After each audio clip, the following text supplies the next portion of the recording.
What's good, peeps? What is good? How's everyone doing? Hopefully you're all doing very, very well. First time using this. Yeah, so let's see how it sounds. I think there's a few settings I need to work on, but we'll give it a go, right? We'll give it a go and then see what improvements we can make going forward. I feel like I haven't done a vid in a couple of days. Let's just see what's trending. Let's just do a bit of a catch-up vid. Remember, if you're new to the channel, please hit that subscribe button. Don't forget as well to like and share the vids. The target, I'm going to repeat it, is 30,000 before September. Not sure, but we will see. Let's have a quick drink before we get going.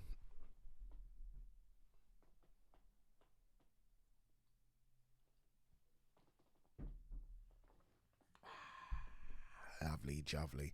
All right. I forgot to do a separate video for Demetrius Andrade. I think that's it, right? Andrade, Liam Williams. Let me quickly look at the fight card itself. Is there any other Brits on the fight card? I'm not sure. I still don't think it's getting any promotion, or not enough promotion for a world title fight between an unbeaten 2-weight world champion. Let's not forget Boo Boo's an unbeaten 2-weight world champion, and Liam Williams, who I think is going to give him a good scrap. I don't think Liam Williams is going to win before we start. I don't think he's going to win, but I think we'll give him a good scrap. What else is on the card? A couple of unbeaten kids. Carlos Gongora. Yeah, not much, if I'm honest with you. This isn't discrediting it, but there's not much. I mean, we would be upset over here with the state of this card. It's okay. I don't know too many of the fighters, but it's just okay. It's not great. All right, let's just talk about the fight very quickly before we talk about other stuff. Like I've said, I like Demetrius Andrade. I do. We're gonna call him Boo Boo because I know I'm butchering his name. I like Boo Boo. I do think he's gone stale recently, and I think a few people were upset with that statement. It's true, he has gone stale recently. I think there was a stage where I was like, he's got to fight Golovkin. He should be next for Canelo. Obviously, the Billy Joe Saunders fight messed up because of Billy Joe Saunders. We're going to talk about that. I wanted the Charlo. Fights didn't happen. And his level of opponent since then has been poor. So since I was asking for those fights, he fought Katandokwa, who was awful, by the way, who's then now vanished, right? We don't know where Katandokwa is. I actually commentated on a Katandokwa fight in Zimbabwe in front of about 100 people. That was after the Boo Boo fight, by the way. He fought Akavov, Sulecki, who's decent. Sulecki's a kind of good, I think, gatekeeper type fight for anyone coming up, not for a world champion, not for an unbeaten 2-weight world champion, and Luke Keeler, who, yeah. So that's the level of opponent he's been fighting. And some might say that's not his fault, and maybe it isn't. And he's got if I'm him, like, I don't know what money he was getting before he joined up with Eddie Hearn and Matchroom and DAZN, but I will be livid with what Matchroom have done with me. Especially when I'm seeing the other Matchroom fighters, right? I mean, Billy Joe Saunders, who's just joined Matchroom. I say just joined Matchroom in comparison to how long Boo Boo's been with Matchroom, and he's getting the Canelo fight. He's got the lottery ticket. Callum Smith, who's been with him a long time, fair dues, got the lottery ticket. What about me? I'm not asking for the lottery ticket. I'm asking for a good opponent. What about me? I mean, Boo Boo, I think, is good on the mic, right? Good-looking kid, sells the fights well. Matchroom haven't done nothing with him. It's been embarrassing. And now, Matchroom, to be fair, this is a mandatory, but now he's got Liam Williams. So this is what Matchroom have given him. This is what they've given him. So they've given him Sulecki, Keeler, Liam Williams. It's poor. It's really, really bad. Again, it would have been Billy Joe Saunders. Let's not forget, Billy Joe Saunders failed a drug test. So that would have been the fight, right? That would have been the one, but it's poor. Honestly, it's really bad. So that's why I think he's gone stale. Not because I don't think he's a good fighter. It's just because of the level of opponent he's been fighting. Now, I do think, and look, if you're American watching this, this isn't to be rude, but I do think the Americans will look at Liam Williams and they will add his list to the bunch of what we've got here. So they'll say, oh, he isn't fighting anyone. He's fighting Luke Keeler, Liam Williams. We over here, though, think Liam Williams is pretty decent. So we think he's above a cave of, definitely. Sulecki, there or thereabouts. Keeler, definitely. We think that about Liam Williams. We think he can go. He can fight. He's aggressive. He can punch. He's now moved into the weight class. Like, you know, the early couple of fights, you kind of worry, how's he going to handle 160? He looks very good at 160. Very strong. He doesn't have to cut the weight to 154, and I think that's a good thing. So, I don't know, man. I don't know. I expect Boo Boo to get the win. I think Boo Boo's just the better boxer. And look, Boo Boo might embarrass him. I was speaking to Rob Tebbett when I did the Boxing Social podcast on Monday, and I was like, dude, I wouldn't be shocked if Boo Boo wins nearly every round here. Like, Boo Boo could embarrass him. He could. Boo Boo could have been almost playing around in his last couple of fights. Like, there's gears and there's levels I think Boo Boo can still go up to. And I don't think we've seen them yet. I really don't. I don't think we are going to see them until he's forced to go up to those levels. And that could be against the very elite of the division, whether that be 160 or 168. I think his best win is Jack Colgate. That's Boo Boo I'm talking about. But that's it. I mean, you look at the resume, it's really weak, you know. And this is the thing. This is a 2-weight unbeaten world champion. That resume is thin. Thin. He could have, look, he's not on the same level as the guy I'm going to mention next, but he could have a Terence Crawford problem very, very soon, whereby Demetrius Andrade can go up to 168 and win a belt, you know. When the belts get scattered, he could go up there and win a belt, and we could be calling him a free-weight world champion, and he hasn't done much. And the scary thing for me, a scary thing for him as well, is that he's 33 now. 33. He's now past his athletic prime. Fact. I mean, some obviously are aliens like Bernard Hopkins who seem to get to his athletic prime at 40. But most people, most boxers, 33, you are on a decline. It's not a steep decline, but you're on a bit of a decline.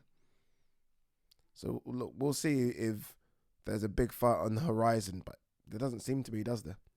There doesn't seem to be. I still don't know why should be easy to make the GGG fight. Like, both DAZN that shouldn't even be a problem. I mean, Boo Boo's got a world title, shouldn't be a problem. I don't know. Maybe there's an argument, and I don't know how this would sit with him, but maybe there's an argument to try and revisit that Billy Joe Saunders fight if Billy Joe Saunders loses, or if he wins. I think it'll be loses. But we'll see. But look, I expect Liam Williams to give him some good work. A couple of you have asked, am I doing a watch along? I don't know what time the fight is. If it's sort of 1:30 in the morning, yes. If it's 4 or 5 in the morning, no. I'm sorry, no. Credit to those people that do that all over the world. These watch alongs at random times. I need to sleep. And the bars are open, right?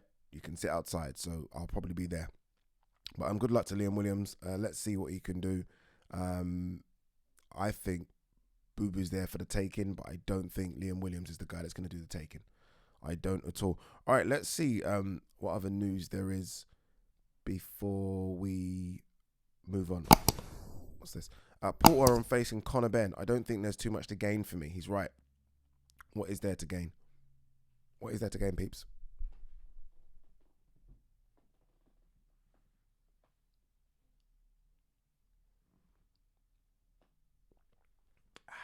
So nice. So nice. Nothing to gain. Don't anyone dare say to me things like Porter ducking Ben. If anyone says that on this channel, then that mute and block button will be used swiftly.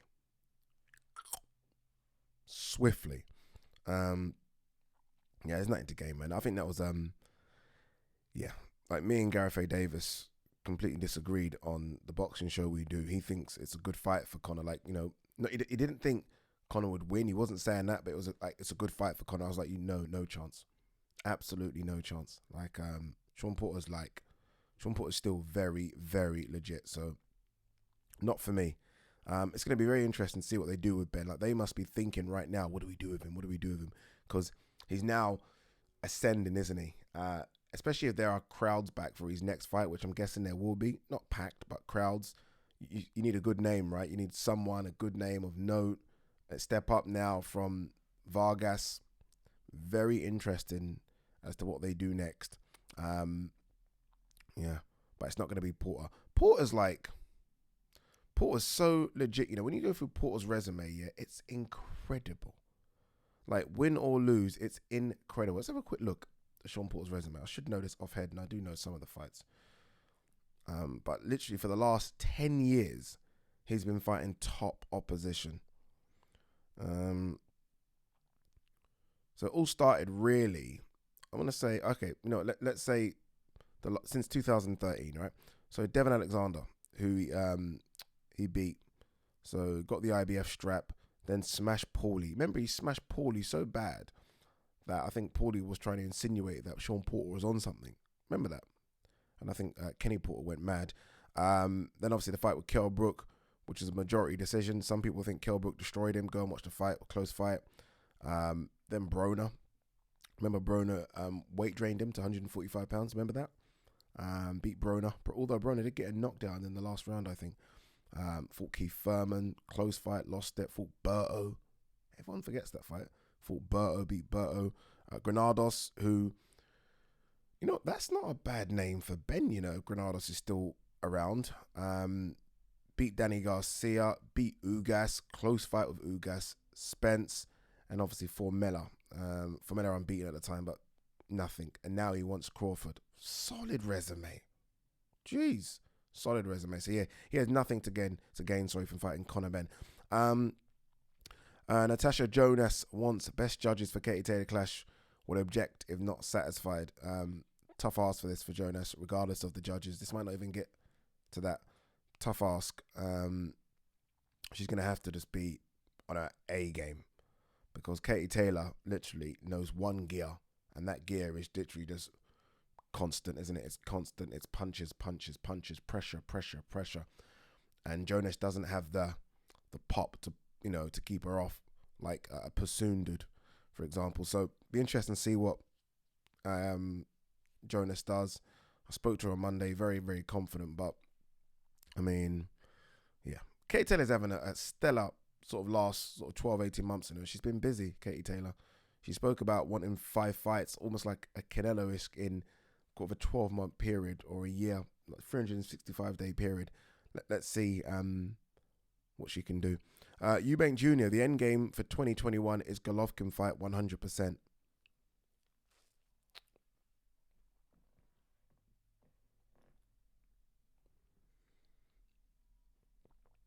Okay. I feel like I'm going to have to change my setup a bit. I feel like I'm going to need, like, because I like having my laptop. I do like having a laptop. Some people say, why have you got a laptop? Because I like the idea of quickly checking things. But it's all a bit too crammed now, especially with the mic. So we're going to have to maybe look at what we do here. Back to this one. Eubank. This is going to sound rude. He's a boxer and I respect him. I really do respect him. I just don't know if I take him serious. Like, he says things and I just like, I don't know if I believe you, mate. And it's got to that with Eubank, who I adored, actually. I just don't know. Like, we'll see. When it happens, we'll see. Roach, Askren hits very hard, has everything he needs to beat Jake Paul. This is a weird fight card, by the way. Production levels are going to be off the chain because they are with Triller, but this is a weird fight card. So you got, obviously, this one. By the way, Ben Askren's hands ain't too bad, you know. Have you seen him hitting the pads? Pretty decent. Look, I expect Jake Paul's got me invested. Can't lie to you. He's got me invested. Wasn't invested. I'm now invested just because I want to see him lose. Very smart, right? A lot of people were like that back in the day with Floyd. Didn't really like Floyd. Tuned in, paid to see him get knocked out. Same with Prince Nassim Hamed. Jake Paul's that for me now. I feel like I'm going to pay just because I want to see him get knocked out. And it ain't going to happen, so he's won. He's took my money. But strange card. So you got Prograis on the card. But then you've also got Steve Cunningham is on the card fighting Frank Mir. Those of you that don't know Frank Mir, former UFC heavyweight champion, fought in Bellator as well. Must be about 46, 47. Anyway, he's fighting Steve Cunningham. So it's a weird card, but probably going to watch it. John Fury, Tyson will fight with or without Anthony Joshua. Next. I'm done with it. Can't be asked. Demetrius Andrade slams Saunders. He's a cheat. He's a liar. He's a disgrace. Ooh. Definitely a cheat. That's fact, right? I mean, that thing, mate, it's kind of gone under the radar a bit now, but there was a drug test issue problem. Now, is that him cheating? Is that him taking something he didn't know was banned in the States because the British Boxing Board of Control said it was okay? I don't know, but there's something there in it. But that's all forgotten now, isn't it? It's all forgotten. Okay, what's this one? Anthony Yarde versus Emin Atra. Emin Atra set for April 24th in London. Who the hell is Emin Atra? See, this is what I was saying when I said it's good to have my laptop here so I can check these things. Emin Atra, German. He's ranked. It's no bullshit. The 23rd. So in the light heavyweight division in Germany must be stacked. He is number 23 of 74. He's 17-0 and has fought nobody. Nah, I'm not. No, this is actually a disgrace of an opponent. I'm sorry. You know, I've love for Tunde and Yarde. I do, but nah, you can't. No. Especially when you're saying that you won your last fight. Remember, he was after the fight, he was saying he won, right? So it's not like you're coming off a devastating loss and you've got to build yourself back up again. Mentally, you think you won the fight. You were screaming after the fight. You thought you won the fight. And this is who you come back from. This is it.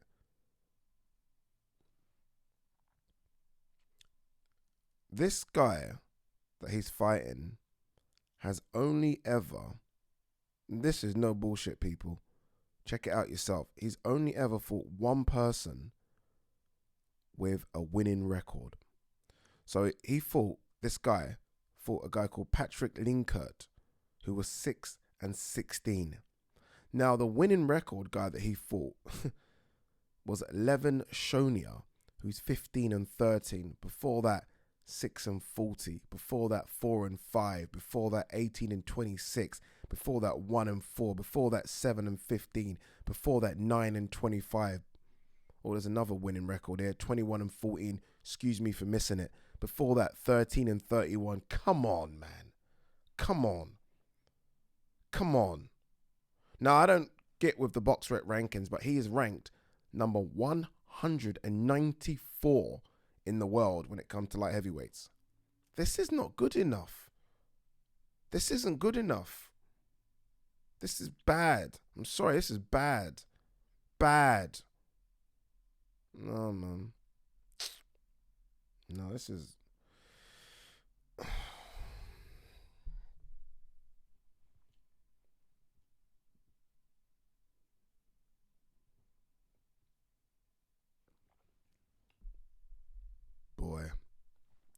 Boy. That's poor. That's piss poor. Eddie Alvarez. You guys might not know Eddie Alvarez, former UFC lightweight champion, fought Conor McGregor in Brooklyn. Conor McGregor beat him. He is the guy that is likely to fight Oscar De La Hoya. Remember, Oscar De La Hoya is coming back. He said he's going to fight an MMA guy. They are talking to Eddie Alvarez, who has shit hands. Like, really, he's not great when it comes to boxing. But we'll see. So if that is a boxing match, Oscar's going to light him up. I still can't believe that Yarde won. But anyway, Clarissa Shields versus Brittany Elkin. That's her MMA fight that she's having. Strange. Fury promoter, and this is Frank talking here, doubts Joshua fight will happen in July, early August. Now, the reason this is being said is because obviously the Olympics is coming up in Japan, and Rob McCracken obviously goes away with the Brits, doesn't he? So he's there for the Olympics. So they're thinking he's going to be away for June and the early part of July.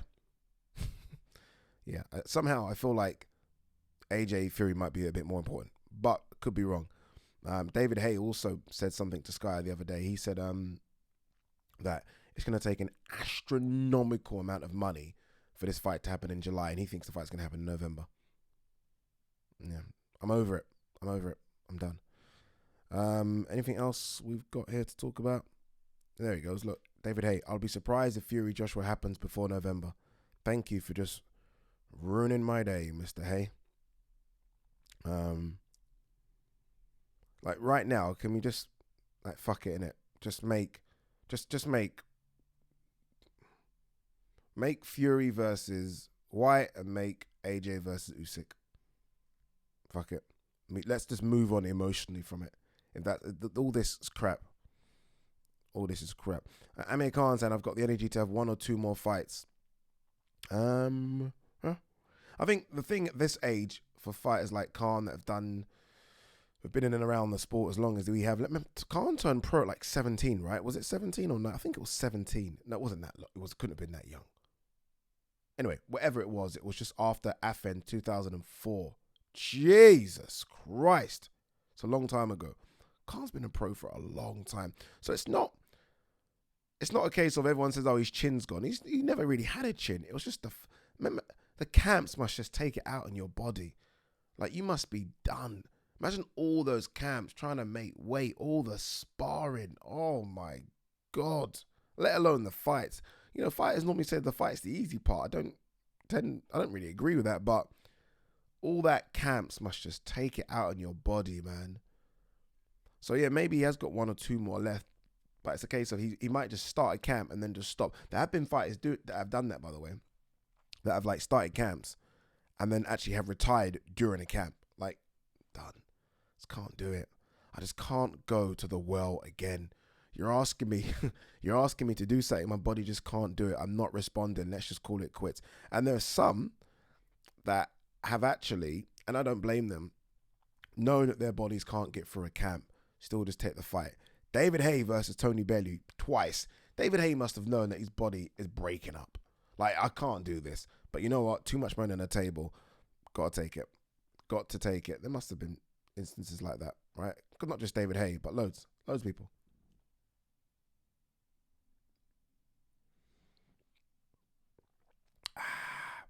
Sorry. All right. What else I got? I think I mentioned this the other day, or did I? I'm not quite sure. Ryan Garcia, Javier Fortuna. Good fight, that one. Do not mind that fight at all, by the way.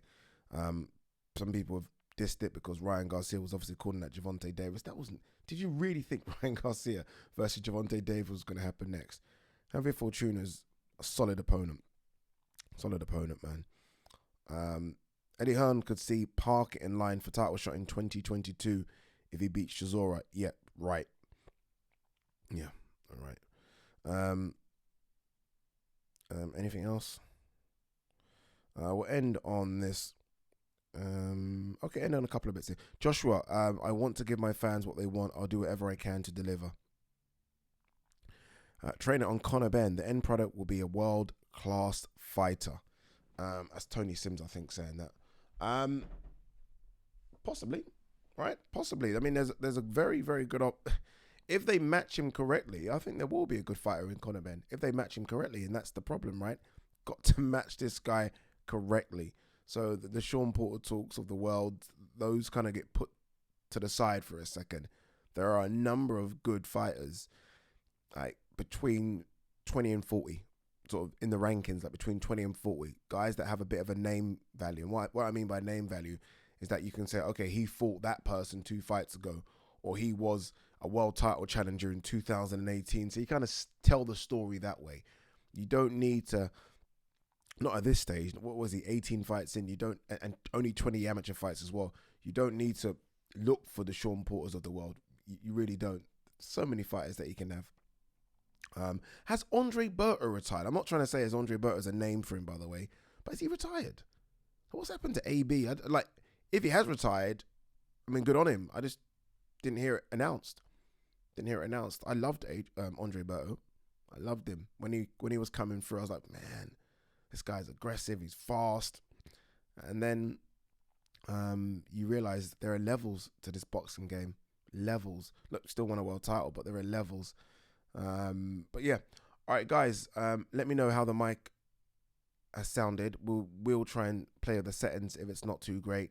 But peace and love, everyone.